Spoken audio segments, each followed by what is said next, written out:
બનાસકાંઠાના ડીસામાં 2 જિલ્લાનો કૃષિ મહોત્સવ યોજાયો। પાટણ અને બનાસકાંઠામાંથી હજારો ખેડૂતો હાજર રહ્યા। આ કૃષિ મેળામાં કેન્દ્રીય મંત્રી સ્મૃતિ ઈરાની પણ હાજર રહ્યા હતા।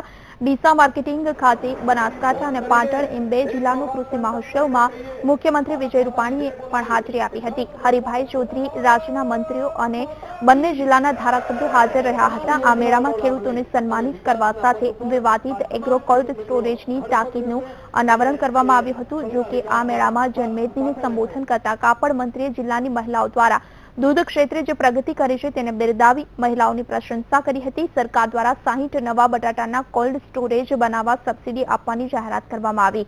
આ સાથે જ નવી ટેકનોલોજીની બટાટા ન બગડે તે માટે આયોજન કરવામાં આવ્યું હતું। બટાકા માટે સરકાર દ્વારા સંગ્રહ માટે રેડિયેશન કરવાની વાત કરી હતી।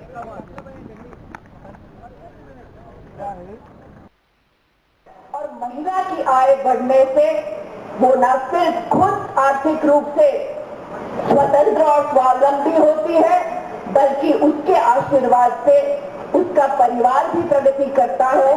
इसी तरह गुजरात की बहनें, गुजरात के किसान भाई विजय जी के नेतृत्व में दिन दुगनी रात चौगनी मेहनत करते रहे और आगे बढ़ते रहे। ત્યારે હું આજે જાહેરાત કરું છું કે આજથી 1 મહિનાનો સમય આપવામાં આવે છે।